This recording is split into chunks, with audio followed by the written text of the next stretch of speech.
मेरे मोहतरम बुजुर्ग और दीनी भाई ये जुमा पूरे मुल्क के अंदर बहुत अहम जुमा है और इस जुमा के अंदर पूरे मुल्क के अंदर औकाफ के सिलसिले में बयानात की हिदायत ऑल इंडिया मुस्लिम परसनल्लाह बोर्ड के जिम्मेदारान ने हमें दी है। कल अल्हम्दुलिल्लाह रहीमिया मस्जिद के अंदर पूरे शहर के उलमा अइम्मा को जमा किया गया था। माशाअल्लाह उलमा के अंदर की जज्बा, अइम्मा के अंदर जज्बा पहली मर्तबा देखने को मिला। कैसा महसूस हो रहा था कि उलमा और अइम्मा नहीं बैठे हुए हैं बल्कि जुमा का जो मुसल्लियों का मजमा होता कचाकच मस्जिद भरी हुई है और उसमें कुछ तजावीज़ें भी पेश की गई, कोई लाही अमल मुरतब किया गया। जो ऑल इंडिया मुस्लिम परसनल्लाह बोर्ड की तरफ से हिदायत आते रहेगी उसकी आवाज पर हम इंशाअल्लाह लब्बैक कहते रहेंगे। असल में जो मुल्क के हालात हैं उससे आप बाखबर हैं। आए दिन आप अखबारात के अंदर देखते हैं कि मुसलमानों के लिए जिंदगी कितनी तंग की जा रही है। ये दाढ़ी और टोपी उन्हें किस कदर खटकती है। उन्होंने जो नफरत का माहौल पैदा किया, फिरका परस्त ताकतों ने वो काम कर दिया कि 50 साल लग जाएंगे उनके ज़हन को तब्दील करने के लिए। कोई जमाना था, आप याद कीजिए कि अगर ट्रेन में, प्लेन में, स्टेशन पर, बस स्टैंड पर हम अगर नमाज पढ़ना चाहते थे तो गैर मुस्लिम हजरात हमें जगह दे देते थे, इज्जत की निगाहों से देखते थे। हमारा कई बैरूनी ममालिक का सफर हुआ, कभी एयरपोर्ट पर, कभी प्लेन में हमको रुकावट महसूस नहीं हुई। लेकिन अभी हालिया कुछ मेरे सफर हुए, दिल्ली एयरपोर्ट पे मैं नियत बांधने जा रहा हूँ कि चंद नौजवान आ गए जज्बाती किस्म के, बड़े बड़े टीके लगाए हुए। मौलाना ये मस्जिद नहीं है, अगर पढ़ना ही है तो मेरे हाल में जाके पढ़ो, यहाँ नहीं पढ़ सकते। प्लेन में रोका जाता, ट्रेन में वीडियो बनाकर केस किया जाता। आप अंदाजा लगाइए कि फिरका परस्त ताकतों ने इस्लाम दुश्मनी और मुस्लिम दुश्मनी में ऐसा जहर घोला है, ऐसा जहर घोला है कि आपकी सारी नेकियां, सारी खूबियां, आपकी सारी भलाइयां, इस मुल्क के लिए दीन की सारी कुर्बानियां वो भूल चुकी। बस एक ही जहन के अंदर है कि ये औरंगजेबी है, ये मुसलमान है, ये फला की बाबर की औलाद है, और गलत गलत किस्म की निस्बतें, ऐसे जुमले के जिसको हम अपने एतबार से एक गाली समझते हैं, जज्बात में लाया जाता है, और फिर एक बेचारा बच्चा शहीद हो जाता है, एक नौजवान शहीद हो जाता है, एक खातून बुर्का पहनी हुई शहीद हो जाती है। एक तरफ हमारी आंखों में दुनिया के मनाजिर में सबसे ज्यादा गजा के हालात हैं, दिल तड़प जाता, रूह कांप जाती, रातों की नींदें हमारी उड़ जाती, कैसे कैसे मासूम बच्चों को वो खून में लथपथ जो है उठाकर माए गिरा रही, अल्लाह अकबर अल्लाह अकबर अल्लाह अकबर कहकर। क्या हो रहा है दुनिया में? ठीक है, इसका जवाब हमें मिला है कुरान से, मा असाबकुम मिन मुसीबतिन फबिमा कसबत अयदीकुम। कुरान जवाब दे रहा है कि ये जो हालात हमने लाए हैं तुम्हारे अपने हाथों से कमाए हुए हैं, लेकिन ये वक्त नहीं है कि हम अपने मुसलमानों को ये कहें कि आप कमजोर हो जाएंगे, बुज़दिल बन जाएंगे। आपके हमारे अंदरूनी खराबी आमाल की वजह से ये मुसीबतें जरूर आई है। जिस दिन इस मुल्क के अंदर जुमा में जितना मजमा होता है, उतना मजमा असर और फजर में होने लग जाए, खुदाए पाक की कसम इस मुल्क के अंदर इनकलाब आ जाएगा। आपकी आंखों में आंखें डालकर कोई हिम्मत करके बात नहीं कर सकेगा। इन सारे हालात को देखने के बाद किसी शायर ने कहा था कि फिर सर उठा के चलने लगे वक्त के यजीद, फिर सर उठा के चलने लगे वक्त के यजीद। दुनिया को आज फिर है जरूरत हुसैन की, दुनिया को आज फिर है जरूरत हुसैन की।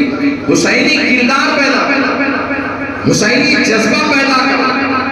तुम ईमान वाले हो, तुमको अल्लाह ताला ने बहुत बड़ी नेमतों से नवाजा है। तुम अपने आप को बुज़दिल मत समझो, तुम अपने आप को बेसहारा मत समझो। तुम्हारा कोई हामी और मददगार नहीं है दुनिया के अंदर, ऐसा है ही नहीं। तुम एक कदम बढ़ाओ, अल्लाह ताला 10 लोगों को तुम्हारी तरफ मदद के लिए भेजने को तैयार है। वो अबाबील का लश्कर भेजने को तैयार है। इन तंसुरुल्लाह यंसुरकुम, अगर तुम अल्लाह के दीन की मदद करोगे, अल्लाह तुम्हारी मदद करेगा। अल्लाह की मदद लेना चाहते हैं, लेकिन हम कुछ नहीं करना चाहते। अगर आप अल्लाह की मदद लेना चाहते हैं इन हालात में, मखलूक की मदद से कुछ नहीं होने वाला। खालिक की मदद से तुम्हारी जिंदगी और आने वाली नस्लों की जिंदगी बदल सकती है। मेरे अजीज दोस्तों और बुजुर्गों, ये वक्फ जो है, ये इसको हल्के में मत लीजिए। किसी जमाने में तहफ्फुज़ शरीयत के जलसे हम लोगों ने लिए, दीन दस्तूर बचाओ, मुल्क के अंदर हमने मुहिमें चलाई। हमारी माओ बहनों ने सड़कों पर निकलकर मुजाहिरा किया है। क्या था ये? आपकी दीनी हमीयत और गैरत का मसला है। वक्फ के लिए आपकी थोड़ी सी भी कोशिश, आपका कलम, आपकी जिंदगी का कोई एक वक्त, आपका माल कुछ भी लगेगा, ऐसे वक्त में जबकि कोई सालिम उसको छीनने को तैयार है, खुदाए पाक की कसम आपकी वो मेहनत अल्लाह की निगाह में इबादत की हैसियत। वक्फ क्या है? जो अल्लाह के लिए हमारे पुरखों ने, आबा व अजदाद ने, हमारे बड़ों ने दे दिया कि ये हम अल्लाह के नाम पर दे रहे हैं, मस्जिद को दिया, मदरसों को दिया, कब्रिस्तानों को दिया, खानखाहों को दिया। मकसद ये था कि मुसलमानों में जो गरीब है, यतीम है, बेवाएं हैं, मुसलमानों का एजुकेशन है, इसके जरिए से उनकी मदद की जा सकती है, करना चाहिए। और कितना दिया? ये भीख हमको किसी और ने नहीं दिया, मेरे और आपके आबा अजदाद ने दिया।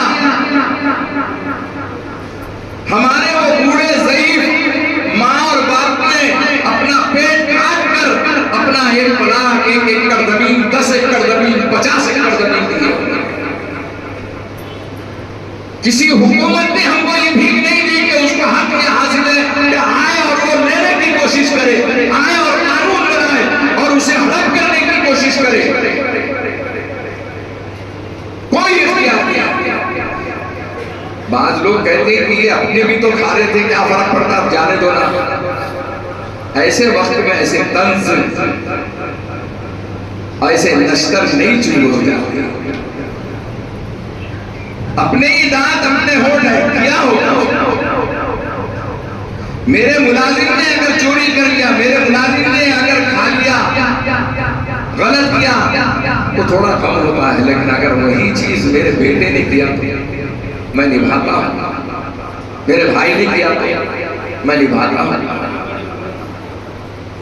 ये वक्त उसका नहीं है कि हमारे अंदरूनी क्या खराबियां हैं, वो उसको बालाए तब रखिए।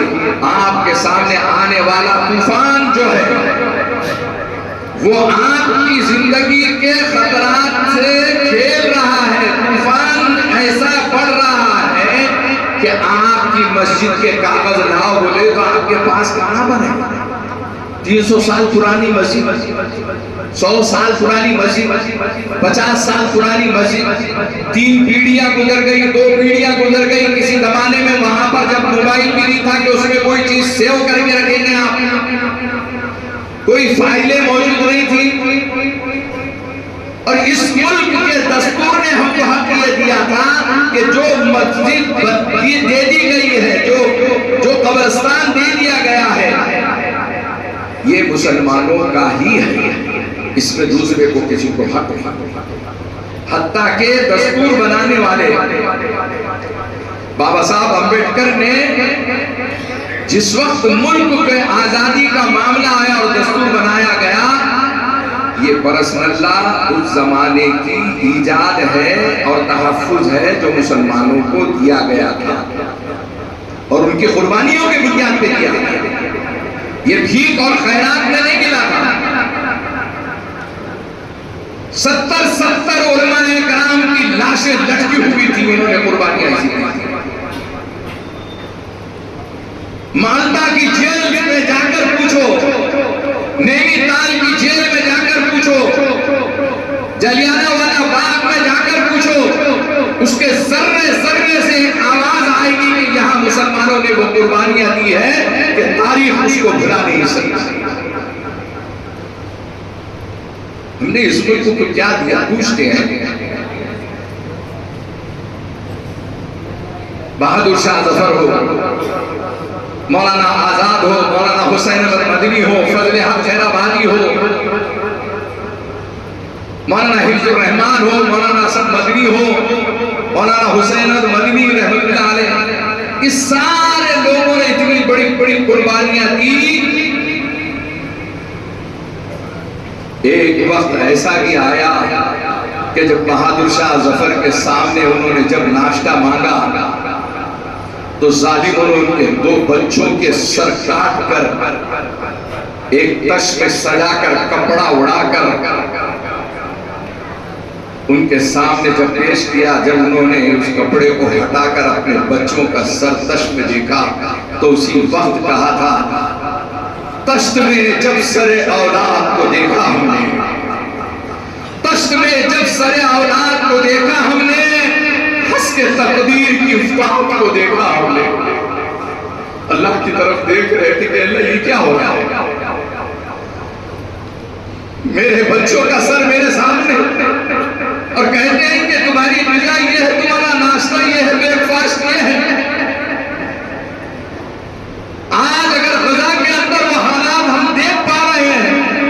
उससे पहले हमारे बाबा अजदाद ने, हमारे पुरखों ने इससे डेंजर वाकया देखे हुए, तड़पते हुए, तरसते हुए, नारे शबीना के मोहताज होते हुए, लेकिन दीन और शरीयत के दामन को उन्होंने अपने हाथों से नहीं छुआ।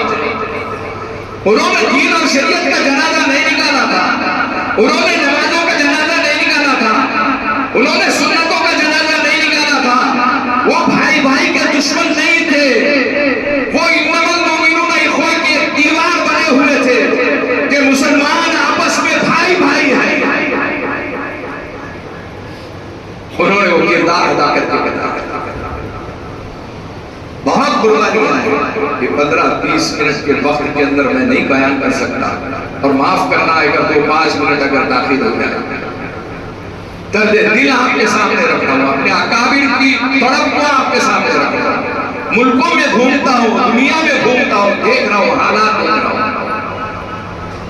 अफ्रीका, अमेरिका, गल्फ, हर जगह 57 मुस्लिम मुमालिक हैं। अगर सिर्फ एक सूखी धमकी दे दे, एक सूखी धमकी दे दे कि हम तुमको पेट्रोल नहीं देंगे, इनको दिन में तारे नजर आए, इनको इनके औकात नजर आए। अजीज दोस्तों, वक्फ हमारे आबा और अजदाद ने जो जमीनें मस्जिद के लिए, कब्रिस्तानों के लिए, दरगाहों के लिए दी है, वो उन्होंने अपना पेट काट के अपने बच्चों की रोजी निकाल कर और अपनी मुस्तकबिल को, बुढ़ापे के सहारे को नहीं देखते हुए मुसलमानों के यतीमों, गरीबों, बेवाओं के ऊपर नजर रखते हुए वक्फ करके गए। मरते मरते बोल कर गए कि ये मेरा घर जो है मस्जिद के लिए है, ये मेरी जगह मस्जिद के लिए। अब इन्होंने बड़े सलीके से वक्फ तरमीमी बिल लाया, दोनों ऐवानों के अंदर इन्होंने पास भी कर दिया। ताकत के नशे में है, जो चाहे वो करना चाहते हैं, लेकिन अल्लाह की लाठी में आवाज नहीं होती है। आप घबराओ मत, हम आपको बुज़दिल बनाने के लिए 2 जुमले नहीं बोलने आए हैं। आप ये भी मत बोलो कि बहुत मुश्किल है, बहुत मुश्किल है। कोई चीज मुश्किल नहीं है। अरे ये लफ्ज़ मुश्किल हमने बोल बोल कर तो दूसरों को, गैरों को इस्लाम के करीब नहीं आने दिया, अपनों को इस्लाम के करीब नहीं आने दिया। आज किसी से सवाल कीजिए, दीन पर चलना आसान है कि मुश्किल है? 80%, 90% मुसलमान ये जवाब देंगे बहुत मुश्किल काम है भाई, दीन पर चलना। ये कोई मौलाना मौलवी चल सकते हैं, कोई तबलीग वाला चल सकता, अपने से नहीं होता बात। अरे जब तू 10 साल की, 20 साल की जिंदगी, 50 साल की जिंदगी में कह रहा है कि दीन मुश्किल है और तेरे लिए आसान नहीं हुआ, तो इस मुश्किल चीज के करीब गैर कैसा आएगा? तूने तो ये कहना कि दीन बहुत आसान है, मेरे नबी का फरमान है, अद्दीन युस्रुन, दीन आसान है, दीन आसान है। ये उम्मती जालिम ने, ये बेरहम और संदिल उम्मतियों ने, ये मैंने और आपने इस दीन को दाग और धब्बा लगाया है, इस्लाम को दाग और धब्बा लगाया है, मुसलमानों को जलील और रुसवा हमने किया कि दीन मुश्किल है। किस किताब में लिखा हुआ दीन मुश्किल है? कौन से तुम्हारे बाप दादा ने तुमको तकरीर करके गई थी, नसीहत करके गई थी कि दीन बहुत मुश्किल है? ये कौन सी किताब से निकाल कर लाए होते? ये यहूद और नसारा के जुमले हैं जो तुम और मैं नकल करते हैं कि दीन मुश्किल। नबी का फरमान दीन आसान है, और उसकी एक आसान मिसाल है कि आप खड़े होकर नमाज नहीं पढ़ सकते, बैठ के नहीं पढ़ सकते, लेट के नहीं पढ़ सकते, इशारों से पढ़ सकते। लेकिन नमाज न कभी किसी नबी को माफ की, न किसी वली को माफ है, न मेरे बाप दादा को माफ की, न तुमको और मेरे को माफ है। कहां से लाया हमने माफी का फरमान? ये असल में जो हम नहीं आएंगे, किसने कहा आपको कि जुमा में इतनी भीड़ कर लो कि सड़कों के ऊपर आ जाओ और असल में वो खुदा से तो भूल जाओ? कसूर हमारा भी। तय करो कि इंशाअल्लाह आज के असर में हम ऐसी जमात का एहतमाम करेंगे कि लोग आकर पूछे कि क्या जुमा का वक्त है, क्या पढ़ेंगे ना, फजर में उनको पाबंदी करेंगे ना, और 2 रकात पढ़ के पीछे भाग नहीं देंगे ना। सबसे आखिर में आता है हमारा मुसल्ली और अपने आप को बहुत होशियार समझता है, सबसे पहले भाग जाता। अरे क्यों मस्जिद काटती है तुमको, मस्जिद में घबराहट होती है तुमको, तुम्हारा ब्लड प्रेशर बढ़ता है, अरे ये कोई दवाखाना है, अरे ये कोई कब्रिस्तान है, अरे ये कहां से भागने की कोई जगह है ये। अरे ये तो दिल लगाने की जगह है, ये तो दिल बनाने की जगह है, ये तो दिल को सुकून लाने की जगह है। और मैं एक मिसाल दिया करता हूं, मुंह हाथ धो के सब आते, फिर आज जरा सा थोड़ा फिक्रों की वजह से जज्बात में आदमी तकरीर कर रहा तो जरा चौंकता, लेकिन आमतौर पे अगर यही बात नरमी से कही जाए, भाई दोस्तों बुजुर्गों, तो 2-4 इधर लुढ़कते, 2-4 उधर लुढ़कते, जुमा के दिन उनको पिन लगाना पड़ता। अरे मियाँ यहाँ न को सो, अरे बोले मैं नहीं सोना चाह रहा था, नींद आ रही भाई मौलाना, अरे मैं नहीं सोना चाहता, नींद आ रही।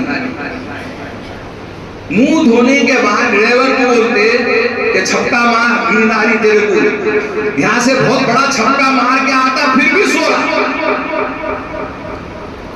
और उधर बिस्तर पर इसका ये हाल है कि नींद की गोलियां लेने का आदी है, नींद को रात को बोलता है आजा आजा आजा, वो बोलती नहीं आती, तू मस्जिद में जा, मस्जिद में जा, मस्जिद में जा, मैं आ जाता। तो कितनी शानदार नींद आती। वो तबलीग में अल्लाह के रास्ते में जो लोग निकलते ना, उनको पूछो कैसे खर्राटे लेके मस्जिद में सोते हो, नरम बिस्तरों पे सोने वाले, लखोपति करोड़ोंपति चटाई पे, ऐसा बेहतरीन नींद आती है उसको, मालूम होता जैसा भूख के शेरा खाना खाते। ये नींद का जो है बेचारा कभी नहीं आती थी, तो अल्लाह के रास्ते में इतनी आती, अमीर साहब को ताकीद करना पड़ता, भैया हमेशा यार तुम बैठे बैठे भी खर्राटे लेते, बहुत स्पेशलिस्ट रहते अपने खर्राटे। एक साहब मेरे बाजू बैठे जुमा के दिन, अभी एक मुल्क का सफर हुआ, अब वो गैर मुल्की है, अपने जमाने का रहता, यहाँ का है, तो अपन कुछ भी बोलेंगे। मेरे बाजू में बैठे बैठे जुमा का वो खुतबा चल रहा अरबी में, हालांकि उनको अरबी समझ में आती, अपने को अरबी समझ में भी नहीं आई, तो माशाअल्लाह जरा सुनते उन्हें खर्राटे लेते। मैं 1 मरतबा 2 मरतबा 3 मरतबा देखा, उसके बाद जरा ऐसा चुप लिया, ऐसा कैसा, इस सुकून की जगह इससे भागने की कोशिश मत करो, राह फरार इख्तियार मत करो, इससे दिल लगाओ। और मेरे आका सल्लल्लाहु अलैहि वसल्लम ने फरमाया, जो मस्जिद में आता जाता है उसके मोमिन होने की गवाही दो, मुसलमान होने की गवाही। जो नहीं आता जाता ना, उसकी कोई गारंटी नहीं। वक्त माजी में आकाए मदीना सरकार दो आलम मोहम्मद रसूलुल्लाह सल्लल्लाहु अलैहि वसल्लम के जमाने से उसकी शुरुआत है, ईजाद है, ये कुर्बानी है किसी की। आकाए मदीना सरकार दो आलम मोहम्मद रसूलुल्लाह सल्लल्लाहु अलैहि वसल्लम तशरीफ फरमा है।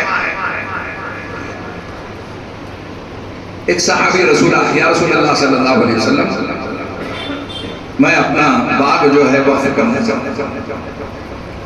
आप सल्लल्लाहु अलैहि वसल्लम ने फरमाया, क्यों, क्या बात है? फरमाया कि मैं जब भी इबादत करता हूँ वहां भी कुछ सजदे कर लेता हूँ, तो ये मेरे लिए रुकावट महसूस होता है। मेरी इबादत के लिए ये माल रुकावट है, मेरी इबादत के लिए ये बिल्डिंग रुकावट है, मेरी इबादत के लिए ये तिजारत रुकावट है। तो लोगों ने कुर्बान करना शुरू कर दिया। उन्होंने कहा या रसूलुल्लाह सल्लल्लाहु अलैहि वसल्लम, अब मैं ये बात को रखना नहीं चाहता हूँ, और दान दे दिया, वक्फ कर दिया। एक साहबी रसूल आए, उन्होंने अपना कुआं, उस जमाने में खैर साली चल रही थी और लोग पानी के लिए तरस रहे थे, या रसूलुल्लाह सल्लल्लाहु अलैहि वसल्लम, मैं अपना कुआं जो है ये वक्फ करता हूँ। एक सहाबी रसूल आए, या रसूलल्लाह सल्लल्लाहु अलैहि वसल्लम मस्जिद बनाना है, मेरे जरिए पर मेरे प्लाट पर बनाइए, मेरी जमीन पर बनाइए। लोग पेश वही नस्ल हम हैं। आज भी गई गुजरी हालतों में हमारे मस्जिदों में मार्बल्स लगे हुए हैं, ग्रेनाइट लगे हुए हैं, मस्जिदों के मीनारे और मस्जिदों के गेट इनको खटक रहे हैं। कुछ थोड़ी सी गलती भी तो नहीं। मसाजिद तफाजुल और तफाखुर के लिए नहीं थी, तफाखुर के लिए नहीं थी, इखलास। जब मस्जिदें कच्ची थी, मुसल्ली इबादत में पुख्ता थे। आज मस्जिदें ग्रेनाइट और मार्बल और एसी की है और नमाजी कच्ची है। वक्फ जो है सरकार द्वारा मोहम्मद रसूलुल्लाह सल्लल्लाहु अलैहि वसल्लम के जमाने में आगाज हुआ। सैकड़ों ऐसे वाकयात हैं, वक्त इजाजत नहीं देता है। एक बात समझ लीजिए कि वक्फ की शरई हैसियत, दीनी हैसियत यह है कि आप वक्फ की जमीन को बेच नहीं सकते, किसी को दे नहीं सकते। नहीं मैं मुतवल्ली हूँ, नहीं मैं मस्जिद का ट्रस्टी हूँ, मैं मस्जिद का सदर हूँ, मदरसे का सदर हूँ। आप कुछ भी होंगे, ये अल्लाह के लिए है। जितने मसाजिद हैं बैतुल्लाह है, अल्लाह के घर हैं, और जितने मदरसे हैं वो बैतुल रसूल हैं, रसूल के घर हैं। रसूल के घर का सौदा नहीं किया जा सकता, उसे बेचा नहीं जा सकता, अल्लाह के घर को बेचा नहीं जा सकता। अब इसको चलाने के लिए लोगों ने 10 एकड़ जमीन, 25 एकड़ जमीन दी थी। हमारे मुस्लिम हुक्मरानों ने औरंगजेब आलमगीर रहमतुल्लाह अलैह के बदनाम करने के 100 वाक़यात होंगे, लेकिन उनकी खूबियां ये है कि हम एक मरतबा मुंगेर गए, बिहार।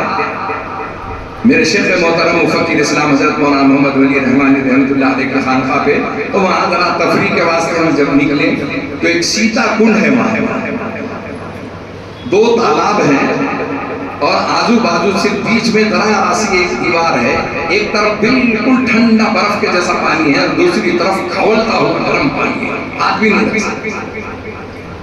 और वो हिंदुओं की अकीदत है कि वो स्नान करते हैं, उनकी जिल्दी अमराज दूर हो जाती, बीमारियां दूर हो जाती, फला है, ऐसा ऐसा है। हम जरा देख रहे थे, कर रहे थे, इत्तेफाक से पुजारी नजर, उसने हमसे पूछ लिया कि कहाँ से आए मौलाना? हमने कहा कि औरंगाबाद से। ओ आइए आइए आइए, चाय पी के जाइए।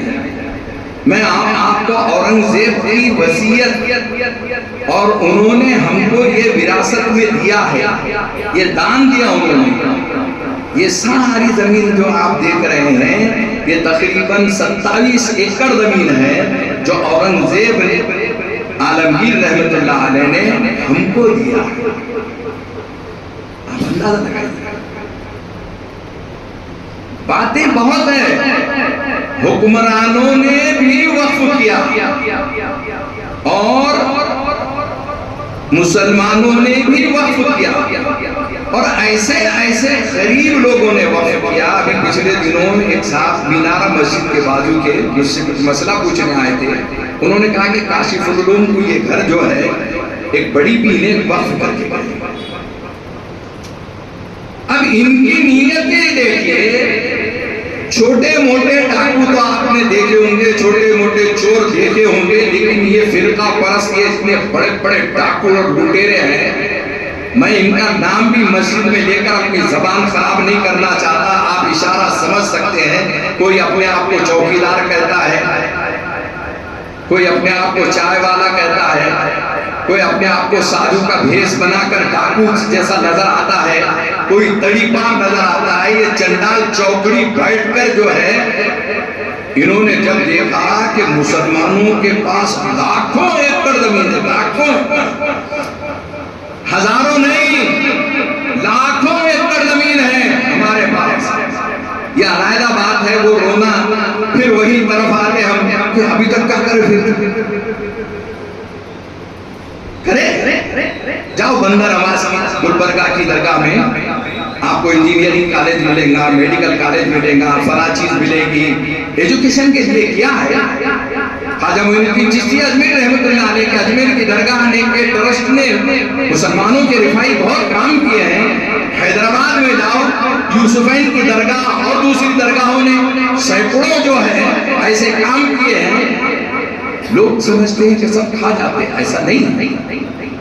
गलतियां हुई होंगी, लेकिन उस गलतियों को हम यहाँ पर तस्करा नहीं करना चाहते। माफ करना, बहुत वक्त हो चुका है। मैं यहीं पर अपनी बात को खत्म करते हुए all India Muslim personal board की हिदायत आपको वक्फा बवक्फा 1 हफ्ते 2 हफ्ते में यहाँ सारे उलमा मिलजुल के बैठेंगे, अखबार के जरिए, सोशल मीडिया के जरिए आपको इत्तलात देते रहेंगे। एक मुसलसल कानूनी जंग है, मुसलसल सड़कों की जंग। अरे संसद उनका है तो क्या हुआ, सड़क तो हमारी है ना। और बुज़दिल मत बनो, जो खालिक का खौफ रखता मखलूक का खौफ निकल जाता।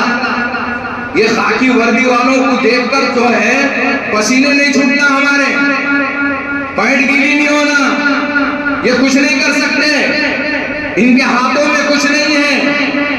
ये अगर जालिम कितने भी होंगे, इससे बड़े बड़े जालिमों की तारीख हमने देखी है, हमारे आबा व अजदाद ने देखी है। और ये गुनाहगार बंदा महफूज रहमान आपके सामने बैठा है। शाहबानो केस के मौके पर तलाक मुक्ति मोर्चा जब निकला था तो सारे पुलिस वालों ने मुसलमानों का ये लीडर नजर आ रहा निशाना बनाकर इस कदर लाठी की बरसात की है कि मेरा जिस्म का कोई हिस्सा बल से जख्म से बाकी नहीं, सिर्फ मेरा सर बाकी। अगर उस पर 2-5 बढ़ जाती तो शहीद हो जाती। अब 72 साल की उम्र में पहुंचा हूं मैं आपके सामने, और इस बुढ़ापे में उस वाक़े को याद ताजा कराना चाहता हूं कि आज भी नौजवानों में, हमारे मुसलमानों में वो ईमानी जज्बा है जिसको हम हुसैनी जज्बा कहते हैं। और इस हुसैनी जज्बे का बेहतरीन नुक्ता और पॉइंट ये था, सिर्फ एक पॉइंट था कि मेरे नाना के लाए हुए दीन के अंदर तब्दीली मैं जिंदा होते हुए बर्दाश्त नहीं करूंगा। मैं उम्मती होते हुए मेरे आका सल्लल्लाहु अलैहि वसल्लम की शरीयत में मुदाखलत बर्दाश्त नहीं कर सकता। किसी जज्बे के साथ, कोई चीजों के साथ आप वक्त कानूनी एतबार से लड़ाई का है। हमारे बुजुर्ग लड़ रहे हैं, जान मान लगाने को लोग तैयार हैं, मीटिंगें करेंगे। एक हिदायत ये आई थी कि हर मस्जिद के अंदर जो है औकाफ के सिलसिले में बयानात किए जाए, लेकिन चूंकि ये 15 मिनट 10 मिनट का वक्त होता है, मैं फिर बार बार माफी मांगता हूँ। मेरा मिजाज नहीं है, मैंने ऐसी मस्जिदें भी है अल्हम्दुलिल्लाह कि मैं सिर्फ 10 मिनट तकरीर करता हूँ। मैंने 3 मिनट भी तकरीर की। मुझे कहने में शौक नहीं है, दर्द दिल रखते हुए जरा थोड़ा बाउंड्री में पार कर गया, इसलिए मैं माफी चाहता हूँ, जिम्मेदारान से माफी चाहता हूँ। मेरे अजीज दोस्तों, ये वक्त जो है जाने का, ये वक्त करने का है, जानी और माली कुर्बानी देने का है, अपनी हद तक के जिस कदर हो सके इसमें कोशिश वो करने का है। ये मत देखो कि all India Muslim personal board के जिम्मेदार कौन है, कौन क्या कर रहा है। उन्जुर मा क़ाल वला तंजुर मा क़ाल, क्या कहा जा रहा है ये देखो, कौन कह रहा है ये मत देखो। वो नबी की बात ही कहेगा, वो शरीयत की बात ही कहेगा, वो मोहम्मद सल्लल्लाहु अलैहि वसल्लम की बात ही कहेगा, वो कुरान की बात ही कहेगा। कुरान में आप पढ़ो, सीरत नबवी में आप तलाश करो, आपको औकाफ के सिलसिले में इतना बड़ा मवाद मिलेगा कि 400 सफ़ा आप खुद लिख सकते हैं। सोशल मीडिया पर हर जुमा एक बयानात जारी हो रहे हैं, तो इस 2 जुमा एहतमाम करवाने का हिदायत दी थी कि काले फीते बांधकर हम अपने गम और गुस्से का इजहार करें। और दूसरी एक हिदायत है कि 30 तारीख को 9 बजे शब एक 10 मिनट के लिए अपने घर की, अपने कारोबार की सारी बत्तियां गुल कर अब बाद वक्त होगा उन्हें थाली बजाओ बोला था, आप लाइट बंद करो, तो इस पे भी तनकीद करके हमारे बुजुर्गों ने कुछ सोचा। उन्होंने कहा कि भाई ये अंधेरा देख के जरा परेशान होंगे और फिर रोशनी, तो एक उम्मीद की किरण आई ये जू माना है, इसमें एक रूह है, एक पैगाम है, समझने में। इसलिए बराए मेहरबानी हुल्लड़बाजी मत करो, किसी जज्बाती नारे मत लगाओ, अपने जज्बात को रोक के रखो, सेव करके रखो। वक्त आएगा उस वक्त इजहार करना है, लेकिन एक संजीदगी से कानून के दायरे में रहकर हमको all India Muslim personal board की हिदायत पर धीरे धीरे धीरे इस सफर को बढ़ते रहना है, बढ़ाते रहना है। ये लंबी जंग अंदाजा ये है कि 3 या 6 महीने तक के चलने जाने का। और आखिर में खुशखबरी, उम्मीद अफजा बात यह है कि 2 रोज की सुप्रीम कोर्ट की सुनवाई में कुछ उम्मीद की किरण नजर आई। जो अदालतों का रवैया हमेशा इस्लाम और मुसलमानों के खिलाफ रहता था, कुछ थोड़ा उम्मीद अफजा है, लेकिन सोने के लिए नहीं है, जागने के लिए। मसाजिद में फजर की नमाज में कुनूत नाज़िला पढ़ने के लिए हमारे अकाबिर ने हमें हिदायत दी है। कुनूत नाज़िला एक अहम दुआ है जो मुसीबत और परेशानियों के टाइम पर पढ़ी जाती है। बहरहाल आखिर में 2 शेर कहते हुए कि मिलेगी मंजिल मकसूद ये ईमान रखते हैं, मिलेगी मंजिल मकसूद ये ईमान रखते हैं, हम अपनी रहनुमाई के लिए कुरान रखते हैं। एक हाथ में दस्तूर हो लेकिन कुरान तो हमारे पास छूटेगा नहीं। मिलेगी मंजिल मकसूद ये ईमान रखते हैं, हम अपनी रहनुमाई के लिए कुरान रखते हैं। वतन से वफादारी हो यही इस्लाम कहता है, वतन से वफादारी हो यही इस्लाम कहता है। हम दिल के हर गोशे में हिंदुस्तान रखते हैं। वाखिर दावाना अल्हम्दुलिल्लाह।